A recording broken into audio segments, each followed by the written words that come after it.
Assalamualaikum warahmatullahi wabarakatuh dan selamat pagi cikgu ucapkan kepada semua murid SK Jalan Pego.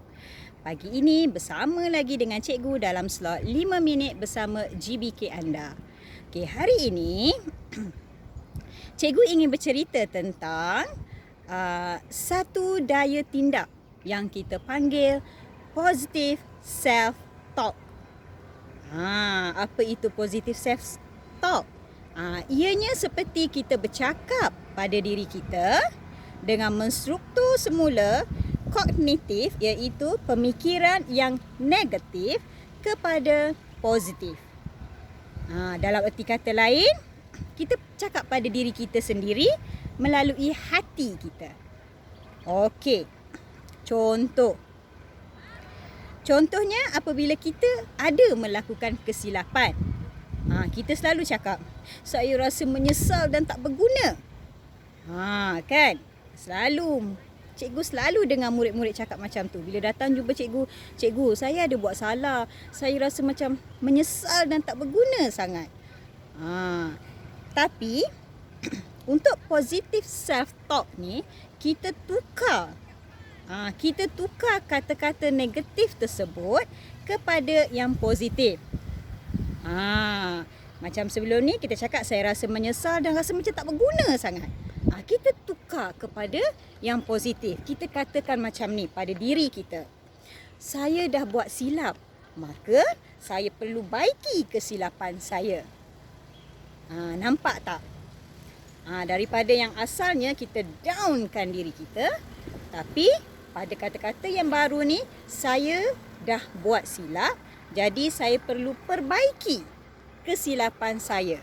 Kita bukan downkan diri kita, tapi kita upkan semula. Dah buat silap, perbaiki. Itulah yang dipanggil positive self-talk. Cakap pada diri sendiri sedemikian. Satu lagi, cikgu biasa juga dengar. Kata, cikgu, saya rasa orang tak suka kat saya lah. Kan? Tapi kita tukar kepada diri kita, kita cakap pada diri kita yang saya sangat sayang diri saya. Dia beza. Kalau macam sebelum ni kita cakap, saya rasa orang tak suka pada saya. Saya rasa orang tak suka kat saya. Saya rasa orang ni tak suka kepada saya. Tak apa. Tak ada masalah. Tapi jangan cakap macam tu pada diri kita. Kita tukar ayat, kita cakap pada diri kita, saya sangat sayang diri saya. Saya sangat sayang diri saya. Cakap yang positif pada diri kita, barulah kata-kata positif tersebut akan sebati dalam diri kita dan kita akan rasa lebih berkeyakinan untuk sayang pada orang di sekeliling kita. Okey, contoh lagi. Cikgu awak ada bagi tugasan pada awak. Contoh, cikgu bagi tugasan, cikgu bagi soalan matematik. Contoh, cikgu bagi 20 soalan. Dah lah awak tak berapa faham sangat topik tu. Cikgu bagi banyak pula soalan pada awak. Dan apa kata-kata selalunya awak ucapkan bila dah dapat tugasan tu? Tugasan ni susah lah. Saya tak boleh lah nak buat ni. Susah sangat.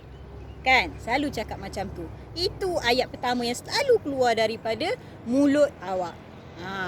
Bukan awak juga. Ramai orang macam tu. Dapat tugasan sukar, selalu cakap, susah lah. Tak boleh lah nak buat. Tak reti lah nak buat. Kan? Tapi cuba kontrol mulut. Jangan keluarkan kata-kata tersebut. Kita tukar. Bila dapat tugasan, kita cakap pada diri kita, tugasan ni susah. Saya rasa macam susah tugasan ni. Tapi saya tetap akan laksanakan dengan terbaik. Cakap pada diri tersebut. Cakap tugasan ni susah. Saya tahu tugas ni susah. Tapi saya akan cuba laksanakan dengan terbaik. Itu contoh yang ketiga. Ada lagi contoh dia. Ada contoh yang keempat. Baru dapat markah peperiksaan. Tengok-tengok, alah, gagal lagi. Kan? Tengok keputusan, gagal lagi. Lepas tu akhir sekali awak cakap, Bila dah tengok, alah gagal. Saya ni memang ditakdirkan untuk gagal. Kan? Bila tengok gagal kali pertama, gagal kali kedua, terus cop diri kita ni orang yang gagal. No, tak mau macam tu. Okey? Bila tengok keputusan, dapat markah rendah, cakap pada diri kita, saya perlu tingkatkan lagi usaha saya. Cakap macam tu. Cakap pada diri kita, saya perlu tingkatkan lagi usaha saya. Bukan asyik gagal, satu gagal, hari tu gagal, hari ni gagal. Tak nak macam tu. Alih-alih cop diri kita sendiri. Awak sendiri yang cakap diri awak gagal. So macam mana awak nak berjaya? Kan? Jadi bila bertemu kegagalan, terus cakap saya perlu tingkatkan usaha saya lagi. Dan contoh yang terakhir. Okey, contoh yang terakhir. Bila awak lakukan sesuatu yang awak tahu benda tu. Cikgu bagi tugas, awak tahu macam mana nak buat, awak pun cerita dekat kawan-kawan. Awak pun datang, contoh cikgu kata, okey, siapa yang boleh selesaikan soalan ini? Contoh dalam kelas kan. Lepas tu awak pun angkat tangan, awak pergi ke depan. Itu sepatutnya. Tapi apa yang saya buat? Tunduk kepala. Takutlah, malulah, nanti kan orang kata aku menunjuk-nunjuk pula. Itu yang awak selalu fikirkan. Bila pandai sikit, tak nak tunjuk kat orang. Sebab apa? Sebab takut orang cakap kita menunjuk. Saya malulah. Nanti orang kata saya menunjuk-nunjuk. Suka malu tidak bertempat. Lepas ni jangan amalkan tingkah laku sedemikian.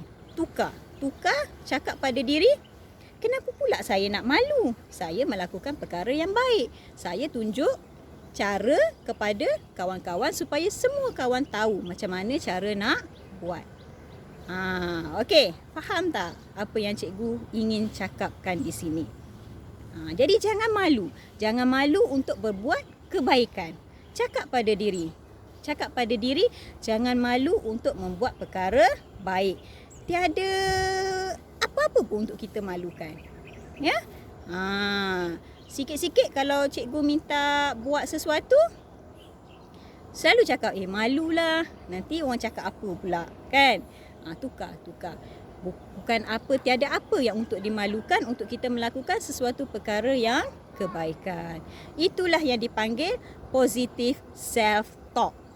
Okey, bercakap perkara yang positif pada diri kita sendiri untuk menstruktur semula pemikiran kita daripada negatif kepada yang positif.